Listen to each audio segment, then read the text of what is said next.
चलो चलो जल्दी से, जल्दी आ जाओ मैदान में, देर मत करो।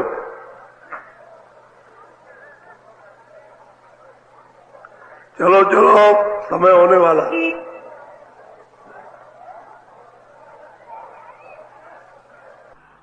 जल्दी निकल आओ, जल्दी। आज बहुत अच्छा सुनाऊंगा, आपकी समझ में आएगा। दौड़ के आओ, सब सिर पर धोती रखो, ये सत्संग है। एक तो बाहर का गुरु और एक अंदर का गुरु। जब तक बाहर नहीं मिलेंगे तो अंदर का भेद कौन बताएगा? इसलिए बाहर की भी जरूरत है कि बाहर मिले, और हम बाहर भटक गए, भूल गए, हमको रास्ता नहीं मिलता है, हमारी समझ में नहीं आता कि हमको क्या करना क्या नहीं करना, तो वो बताएंगे कि भाई तुम्हारे पास घाट है, दरवाजा है, यहाँ पर बैठो और यहाँ बैठ करके ये काम करो कि सूरत को शब्द से जोड़ दो, नाम से, और गगन में चढ़ चलो। तो मैं तो बाहर, क्योंकि बाहर नहीं मिलेगा बताएगा कौन? ये तो अंदर दर्शाने का तो ये, और जब अंदर घुस गए तो वहां अंदर गुरु बैठा, वो चेतन गुरु है, ये जड़ और चेतन। शरीर जड़ है और सूरज चेतन है, तो चेतन और जड़ यहाँ मिले जो चेतन के साथ जोड़ दे, तो सूरज जब नाम के साथ जुड़ेगी तो ये भी चेतन हो जाएगी, क्योंकि उसी चेतन शब्द का ये अंश है। एक छोटा सा कण है और उससे मिलने के लिए बहुत कोशिश करता है, बहुत तपस्या करता है, दान पुण्य देता है, सब कर्म करता है और सेवाएं करता है, लेकिन उसको रास्ता नहीं मालूम कि किस तरह से हम शब्द के साथ, नाम के साथ जुड़ेंगे। उसके लिए चाहिए गुरु बाहर का, और गुरु वो चाहिए जो अंदर का भी जानता हो और बाहर भी। अगर अंदर का नहीं जानेगा तो बाहर से कुछ नहीं होगा। बाहर से तो बताने वाले लोग अपना बताते ही रहते हैं, चलो तीर्थ कर आओ, चलो ये करो, चलो ये पूजा करो, चलो ये कर दो, इसको कर दो, ये तो सब बताते, दान पुण्य करो, तो ये तो सब क्रिया बताते ही बाहर, लेकिन अंदर की क्रिया कोई नहीं बताता कि अंदर रास्ता है, क्योंकि इसका तो आपको फल शारीरिक मिलेगा। यदि देना है तो लेना, तो लेने के लिए जन्म धारण करो, और देना है तो देने के लिए फिर जन्म धारण करो, तो जन्म मरण से छुटकारा हुआ नहीं। अब वो गुरु चाहिए जो अंदर जाता है। बाहर मिलेगा तो अंदर बताएगा, और अंदर नहीं चलोगे तो काम भी बनेगा। असली तो बाहर, इसलिए उसकी महिमा है कि बाहर मिलेगा तो बाहर से भटक रहे उससे छुड़ा लेगा, और दरवाजे पर ला करके बता के बैठा देगा। वो कहेगा यहाँ से काम करो, यहाँ से काम करो, आप मेहनत करो, आप कमाई करो, अभ्यास करो, नहीं भजन करो और ध्यान करो, सुमरन करो यहाँ बैठ के। तो अंतर्घाट में करना चाहिए, तभी काम बनता है।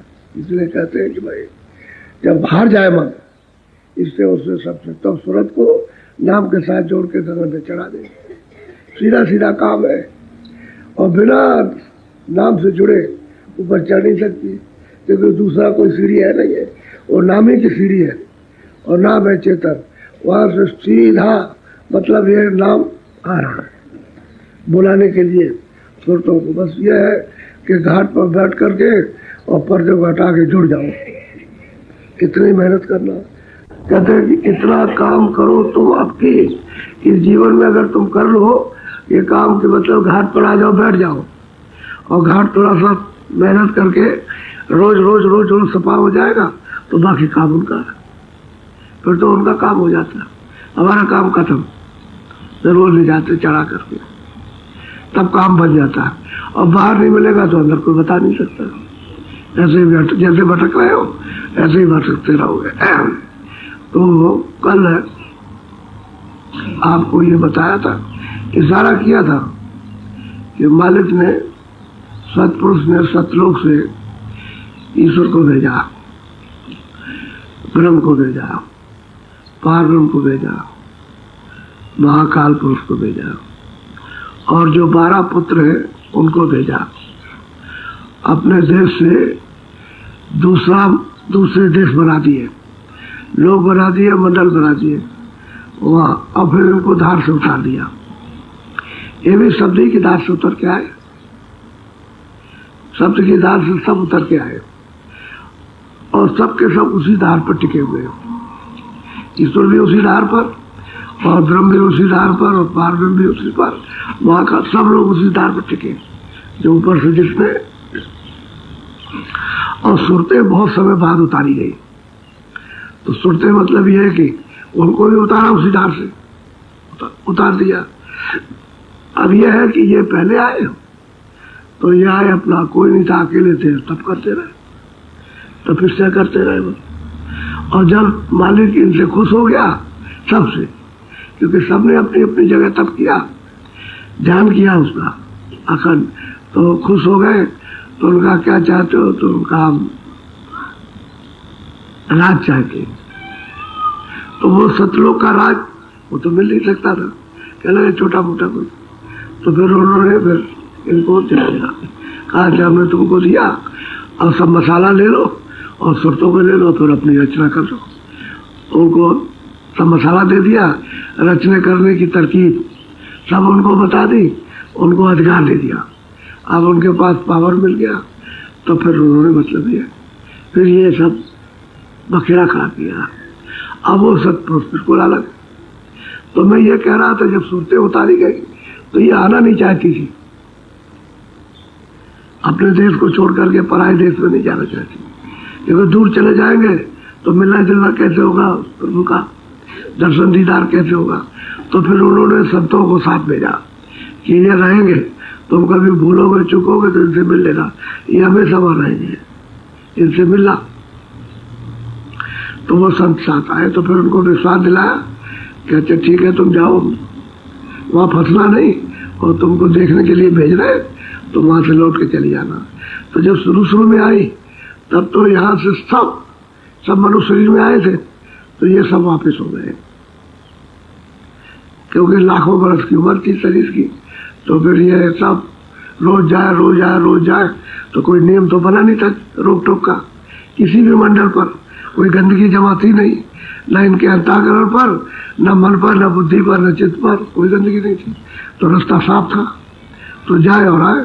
अच्छा, समय पूरा हुआ उम्र का, तो बस मतलब ये कि चले गए। तब इन्होंने देखा, फिर खेप भेजी, इन्हीं खेपों से उतारा, इतने खेप आई तो इसको उतार दिया, और फिर ये फिर के उतारा, फिर उसे ही फिर उतारा, फिर वो चले गए, वापस लौट गए। तो उन्होंने सोचा कि इस तरह से तो हमारा सब खत्म हो जाएगा, ये सब वापस चले जाएंगे। तो फिर तो जो निकल गए तो निकल गए, वो तो अब कभी आने वाले नहीं गए। अब बाकी जो बाद में जो इन्होंने जब उतारा, तो उनके साथ में अपनी शक्ति उतार दी और उनसे तपस्या कराई कि तुम तब करो। तो ब्रह्मा विष्णु महादेव तप करने लगे, 20 हजार वर्ष तक तप किया, और फिर इनको देववाणी सुनाई, आकाशवाणी। तो इनको सुनाई और कहा कि जो हम बोले वो लिखते जाओ। तो जो हो बोलते थे वो लिखते चले गए कागज पर। अब वो भाषा तो रुस्तों की थी, अड़म गड़म क्या समझ में आएगा क्या नहीं, क्या जैसे लोटोए में कंकड़ डाल दो तो गड़गड़ करते, वो तो बात सुरतों की थी। तो मतलब ये बात आज का प्रचार कर दिया, कहा अब अधिकार तुमको अब दिया जाता है, चमत्कार दे दिया, बाप उनका अब तुम अपनी अपनी इच्छा से सब करना, अच्छा भी करना बुरा भी करना, बस यही से सब गंदगी जमा हुई है। नहीं पहले तो सब निकल गए, तभी तो गोस्वामी महाराज ने लिखा कि सतयुग जोगी सब विज्ञानी, सतयुग में सब जितने भी थे सब विज्ञानी थे, सब परम पद के अधिकारी थे। लेकिन जब आप कर्मों में फंस गए तो गंदगी जमा हो गई, वो उसी से विक्षेप हो गया, यानी नाम से अलग हो गए, शब्द से अलग हो गए। अब वो सुरते सबकी सब बारी बारी पर, और इसी शरीर से जब बुरे काम किए तो उन्होंने खाने बनाई, तो फिर उसमें जाने लगे, उसमें अब बंद करने लगे, इधर से निकाला उधर बंद कर दिया, पशु पंछियों में इसमें ज्यादा कसूर किया तो नरकों में भेज दिया, नरक उन्होंने अलग बनाए। इस तरह से अब जीवों को कर्म की सजा मिलने लगी, तरह तरह की सजा। कोई अंधा, कोई काना, कोई लूला, कोई लंगड़ा, कोई ये, कोई गरीब, कोई कैसा, कोई कैसा, कोई सांवला, कोई गोरा, सब तरह के। जो आपने कर्म किए उसी तरह की आप बस अलग हो गए आप। अभी तक वापिस जाने का रास्ता नहीं मिला, और जो महात्मा मिल गए तो आप मिले भी और फिर रास्ता नहीं चले, दरवाजे बनी बैठे तो नहीं जा सके, और जो हो रास्ता पा गए, बैठ गए, वो निकल गए। अभी इसी कलयुग में 700 वर्ष के अंदर संतों ने बहुत सुरतों को पहुंचाया, बहुत पहुंचा दिया, क्योंकि अपने अपने समय काल में बहुत जोर शोर से आए और बहुतों को पहुंचा दिया। ऐसा ही है। तो अब ये सब भटक है, सब के सब क्या कर, अब वो सब भौतिक में, इसमें अंधेरे में आ गए। अब इसी कामों को कर रहे हैं कुछ। अब यहाँ क्या मिलेगा? पहले जब अच्छे थे तब, अच्छा जब आप साफ थे तो यहाँ ये गंदगी जमा करने की क्या जरूरत थी? आप तो साफ थे। फिर कर्म, फिर पहले तो कोई कर्म धर्म नहीं था, न कोई पूजा थी, न कोई मंदिर था, न कोई मस्जिद थी। ये तो अभी आए, मस्जिद मंदिर तो अभी आए, मुसलमान आए तो बाद में मस्जिद। अरे मतलब मोहम्मद के पहले तो नहीं था, तो व्यास के पहले कोई मूर्ति पूजा नहीं थी, कोई मंदिर नहीं था। और व्यास ने देखा कि ये बाहर मुख हो गए, अंदर का रास्ता भूल गए, तो अंदर मोड़ने के लिए उन्होंने ये बताया, आधार बनाया था। वही बड़ी बड़ी आंख वाली मूर्ति बनाई थी जंगल में, शहर से, कस्बे से बाहर स्थापित कर दी थी। तुम लोग जाना और जाकर के अभ्यास करना, अपनी आंखों को उनकी आंखों की तरफ ऐसे देखना, और बिल्कुल देखते रहना, देखते रहना, देखते रहना। जब आंख ठहर जाएगी तो बंद कर लेना, अंदर की आंख खुल जाएगी, तीसरी आंख खुल जाएगी। ये उन्होंने साधन बताया था। तो आपने उसकी जगह पर क्या किया, वहां से उठा ले आए और शहर के अंदर और घर के अंदर में मूर्ति बनाई। अब वो तो आप साधन करते नहीं, बस पूजा करने लगे, बस तो उल्टा बाहर का हो गया। तो ये क्रिया इंद्रियों की है, इससे तो वो नहीं मिलेगा। जब सूरत की चेतन क्रिया होगी तब मिलेगा। तो आपने उसमें से तो कुछ किया नहीं, ऐसे कैसे रह गए? इसलिए सब जीव फंस गए, अंधेरे में आ गए। और फिर ये है कि जब अंधेरा तो इसमें लग गए संसार की चीजों में। संसार की जड़ चीजें हैं, शरीर भी जड़ों भी जड़ है, बस जड़ में फंस गए। अब उनको चेतन का बोध ही नहीं रहा कि भाई हम क्या चीज, हम कौन है, कोई नहीं समझ पाता। बोलो। सुरते तू कौन कुमति उर्जानी, सुरते तू कौन कुमति। बात तो सही है कि भाई तू इसमें फंसी हुई है, काम में, क्रोध में, लोभ में, मोह में, अहंकार में, और मन है, बुद्धि है, चित्त है, ये तो दूषित हो ही गए। तो कहते हैं इसमें तुझे क्या मिला? कितने मतलब है कि दिन जुग बीत गए, तुझे मरते जन्मते, मरते जन्मते, मरते, कहीं कुछ नहीं मिल पाया। और मनुष्य शरीर बड़े भाग से मिला, तो इसमें क्यों फंस रही? उलझन में, ये सब उलझन है, उलझन, उलझन है। इस उलझन में क्यों फंस रही? इससे निकल, देर मत कर, क्योंकि नर शरीर ये खत्म हो रहा, ये उम्र खत्म हो रही है ना। तो ज्यादा दिन तक तो रहने स्वास्थ्यों की पूंजी है। जैसे स्वास्थ्य की पूंजी आपकी खत्म हुई, 5 साल में खत्म हो, चलो 10 साल में खत्म हो, चलो 20 साल में खत्म हो जाए, चलो 50 में खत्म हो जाए, पूंजी के ऊपर ही टिक रहा। और पूंजी नहीं है तो बस खत्म हो गया, अभी खत्म हो जाए। तो कहते हैं तो इसमें क्यों उलझी पड़ी? अपने घर की तैयारी कर। अब घर की तैयारी कैसे हो? जब कोई महात्मा मिले तब तो पता चले। अब महात्मा मिले तो समझा रहे, समझा रहे इस तरह। तो इसमें कैसे फंसी है? तेरा तो कोई नहीं है, मन भी नहीं, बुद्धि भी नहीं, चित्त भी नहीं, अहंकार भी नहीं, शरीर भी तेरा नहीं, सामान भी तेरा नहीं, तू यहाँ की है ही नहीं। भरा है देश में, पराए मसाले में, और मिल करके अपने अस्तित्व को, अपने ज्ञान को, अपने बोध को खो दिया। सूरत का तो कोई ज्ञान है नहीं। कहते हैं इसमें क्यों फंसी पड़ी? बोलो। मन के साथ फिरे भरमानी, गुरु की सुने न और बात। ये है मन के साथ तू रहती है। पहले तो मन दोस्त था, अब हो गया मन दुश्मन। क्यों? वो इंद्रियों का मजा लेते लेते उसकी आदत पड़ गई। अब ये अगर कुछ कहे कि छोड़ दो तो विरोध, कि हम नहीं छोड़ेंगे। बस इंद्रियों के दरवाजों में बैठ के बस वो रस ले रहा। अब इनके साथ भरम नहीं, बटन नहीं। अब इससे होता क्या है कि गुरु मना करते हैं कि थोड़ा सा हिंसों को छोड़ो, थोड़ा सा काम को, क्रोध को, लोभ को, मोह को थोड़ा ढीला करो, तो उसकी बाणी नहीं सुनते कि नहीं, वो तो ये मना करते। आनंद तो इसी में ढूंढ रहे और आनंद इसमें है नहीं है। अब वो जगह जगह जाएगा, भागते पड़ते, कभी देखेंगे, कभी सुनेंगे, कभी जिब्या का स्वाद लेंगे, कभी कोई स्वाद, और रस कहीं मिलता नहीं, भागते दौड़ते। और क्या होता है? चलो शादी में चले गए, चलो उसको हो रहा अच्छा अच्छा व्यंजन मिलेगा, खाने का बहुत आनंद आएगा। मत पूछ गया, खाया तो तुमने बहुत तरह तरह खाया, लेकिन कभी आपको अस्थायी चीज मिली? अभी खा लिया, सुने फिर क्या हो गई, फिर भूख लगी है तुमको, तो कहते हैं भाई मन के साथ तू फंस गई, और मन जो है वो इंद्रियों के साथ फंस गया, और इंद्रिया भोगों के साथ फंस गई। अब ये छोड़ती नहीं है, ना मन छोड़ता, इंद्रिया भी नहीं छोड़ती, बार बार आके कहती उसी को देखे, उसी को सुने और उसी का स्वाद ले। तो इंद्रिया भी नहीं छोड़ती और मन भी नहीं छोड़ता, और तू इनके साथ भरम रही है। अरे तू जरा सा निकल चल, तुझे ताकत मिल जाएगी गुरु के पास जाने से, तो वहां से बैठ तो चल के फिर मन को भी समझा लेना, और उसको मन को समझा लिया जाएगा। और गुरु के पास जब जाओ, न मन समझे न इंद्रिया समझे, और न सुन समझ सके, इन्हीं के साथ भरम रही है। तो कहते गुरु की बाणी नहीं सुन रही। बोलो, कनक कामिनी लागी प्यारी, रहन दिवस न संग लिपटा। तो कहते हैं कि ये जो कामना इच्छाएं होती है पूरा करने के लिए, कहते हैं इनके साथ लिपटी हुई है, ये बिल्कुल एकदम से फंसी पड़ी है रात दिन। सत्संग किसको याद आएगा, भजन कौन करेगा, तुमरन कौन करेगा, जब इसमें लिपट गए आकर के, और इसमें मिलने वाला कुछ नहीं है।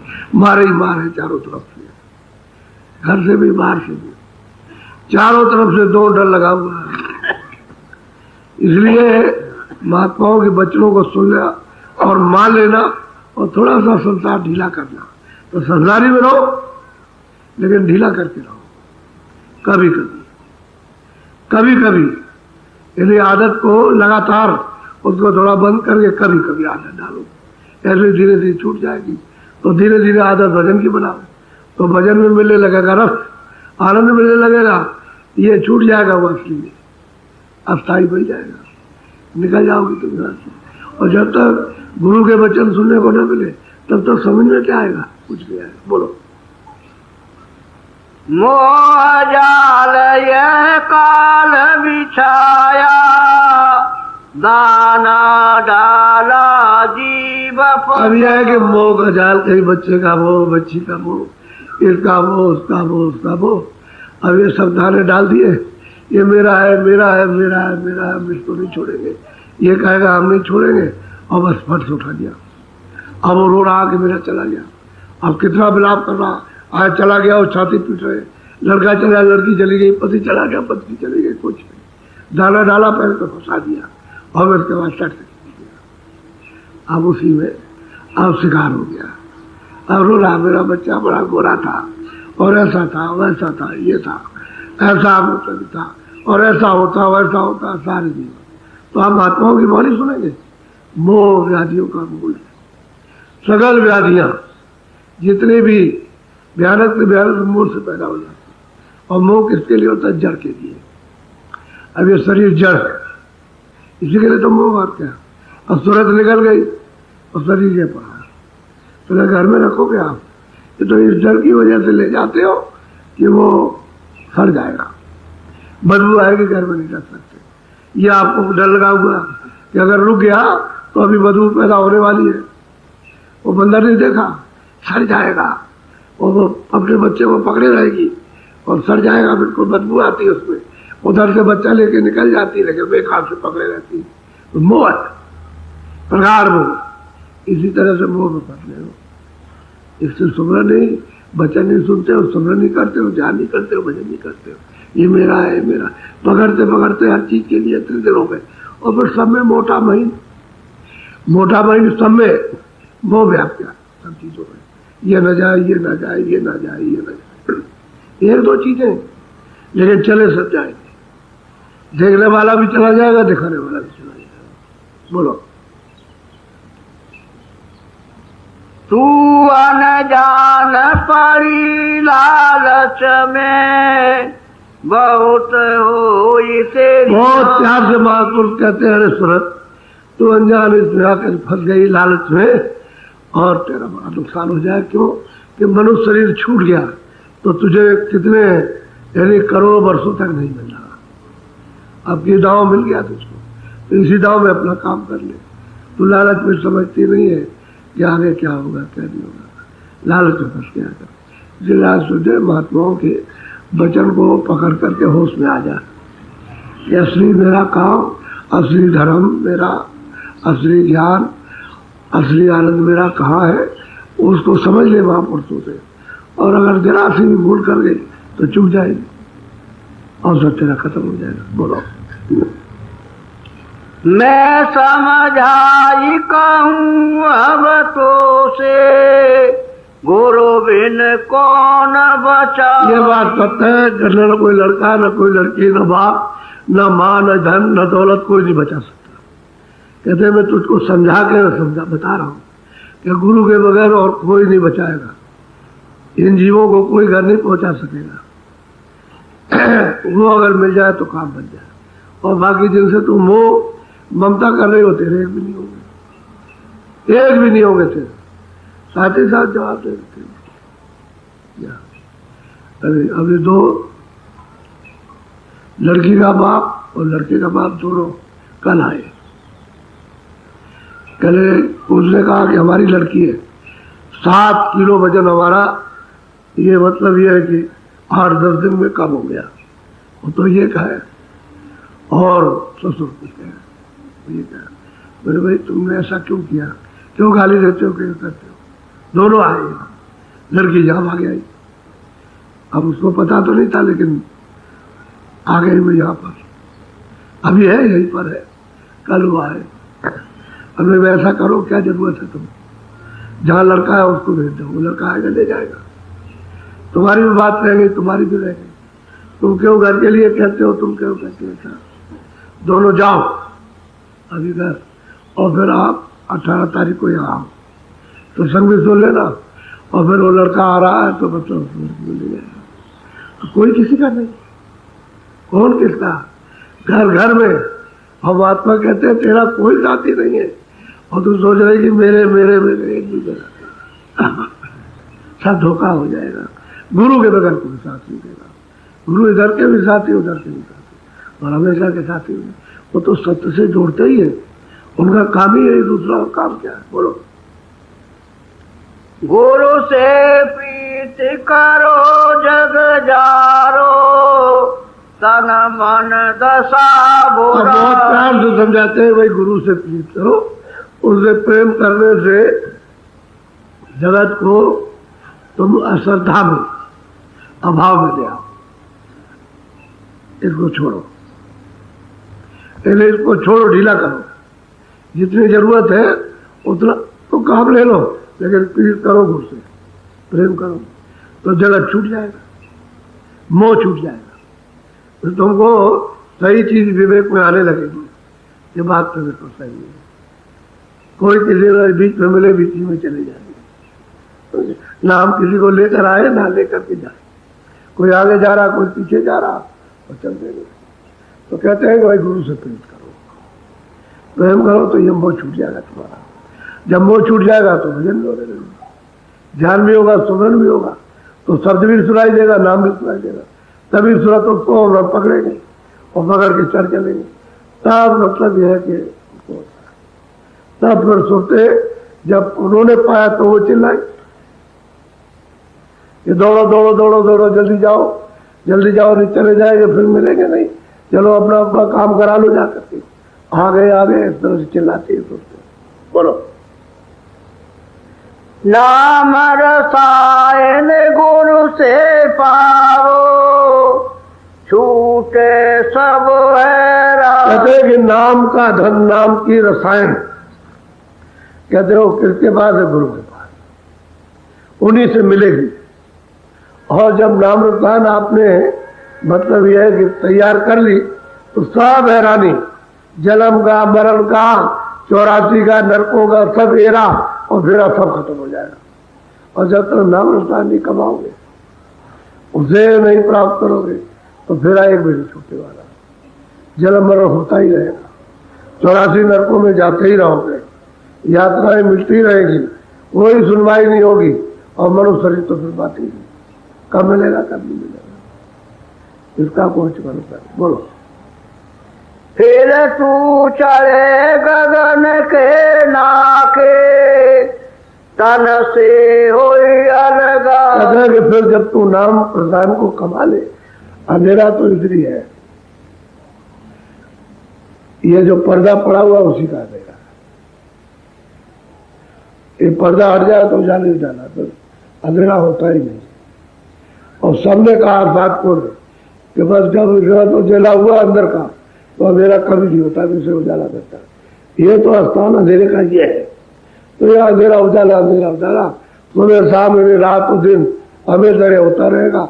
लेकिन इसके ऊपर हो जाओ और गगन में चढ़ाई करो नाम को पकड़ के, तो वहां अंधेरा नहीं है, न सूरज निकलता न डूबता, ये दशा नहीं।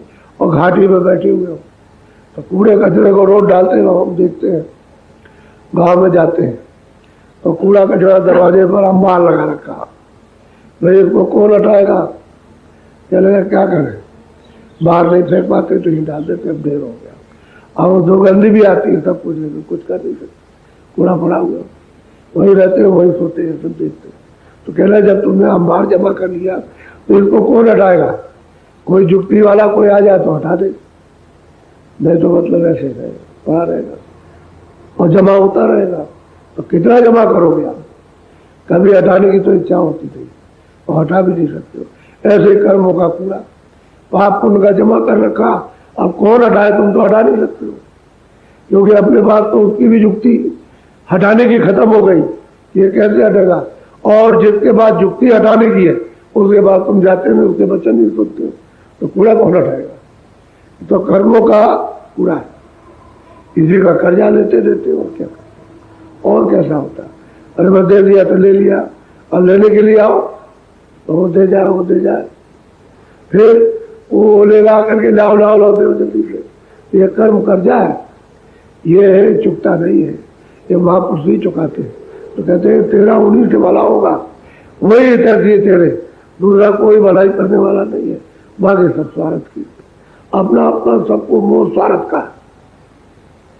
स्वार्थ का मोह ना हो तो जैसे सब मंजरी हो जाए, ऐसे ही बना जाए जैसे कोई अतिथि आ गया, अपना कर्तव्य समझ करके आपने उसकी सेवा की, ऐसे घर में रहो, अतिथि समझ करके अपने को भी अतिथि समझो और ये समझो कि ये भी अतिथि है, मेरा काम मेरा फर्ज है सेवा करने का, वो गए मेरा फर्ज सेवा करने का, तो प्रेम भाव के साथ सेवा हो, बंधन के पिता नहीं। जब बंध जाओगे ये मेरा और वो पराया, वो उसी में गड़बड़ी होती है, वो तो उसी में व्याप्त है।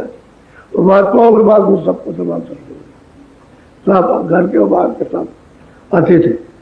जब ये विवेक जब सत्यता का आता है तब काम बनता है। ऐसे मोह तो तुमको पीस रहा एकदम से, इसी तरह चक्की की पिसाई तो अलग है, मैदा की कुछ नहीं, ऐसा मुंह पीस रहा और हम उसी में गले जा रहे, गल गए, कोई निकालने वाला नहीं मिला, इसलिए कहते हैं होशियार हो जाए। बोलो। जम की घाट बचाले प्यारी, सत्य गुरु पूरे कैसब सूरज मनुष्य शरीर के मनुष्य मंदिर पाया, अब की बात तू उनसे मिल जा करके और अब की जम की घाट पर आ जा और ऊपर सड़क चल, तो इसको बचा ले, मैं तो फिर पूरे सतगुरु आवाज देते हैं, सतगुरु मिल जाए तो आवाज देते हैं। अब कुछ तो पकड़ ही लेते हैं आवाज, कुछ पकड़ करके कुछ समझ लेते हैं, निकल जाते हैं। कुछ आवाज सुनते हैं, छोड़ देते हैं और पड़े रहते हैं। कहते पूरे सतगुरु कहते हैं आपकी बात चुपना नहीं, ये मनुष्य शरीर है, ये आपकी बाहर, फिर ये दाव नहीं पड़ेगा तेरा। अगर ये हाथ में नहीं आया तो बच गए। मनुष्य शरीर बड़े भाग से मिलता है, बड़े भागवान उस्तन पावर। देवता भी इसकी याचना करते हैं कि हम मृतलोक में चले जाएं और वहां मनुष्य शरीर पाए जाए और भजन करें और ऊपर चले जाएं, क्योंकि इधर से जो सुरतें ऊपर जाती हैं तो वहां तो अंबार लगता, झुंड के झुंड दर्शन के लिए आते हैं, झुंड के झुंड, एक दो कितने कितने करोड़ चले आ रहे हो दर्शन के लिए, और उन्हीं का फाटक बन जाता है और उन्हीं के बड़े बड़े मतलब ये है कि वो बड़ा स्वागत होता है उन्हीं सुरतों का। और वो प्रार्थना करते कि हमको ले चलिए नीचे, नीचे ले चलिए, खुश हो जाते ले भी आते हैं। क्या तो कहीं की भी सुरतें जा सकते, उनके पास तो सब कुछ है, तो आते हैं बस प्रार्थना करते। तो वो देवता प्रार्थना कर रहे हैं कि हमको भेज दिया जाए नीचे तो भजन करेंगे वहां जाकर। वहां से भजन अधर्म नहीं हो सकता। भजन करने का स्थान यह मनुष्य शरीर है, ये है, ये धरती है भजन करने की, ऊपर से नहीं होगा। ऊपर से किसी मंडल का भी कोई भजन नहीं हो सकता, किसी लोक में भी रहो कोई भजन नहीं। नीचे आना पड़ेगा, नीचे तब यहाँ से फिर कमाई करो जब महापुरुष मिले, और कमाई करके तब आप उसी रास्ते से जाओ तो पार निकल जाओ। और ऊपर जाकर के वहां जमीन लेने की है तो वहां तो कोई प्रश्न नहीं। अधर्म करने का वो तो घर ही अपना, जब सूरत पहुंच जाए तो ऊपर जमीन है, सब होगी। सतलोक के नीचे अधर और बाकी ऊपर सब जमीन अपनी, वही तो वहां तो अथाह सागर है। बोलो जय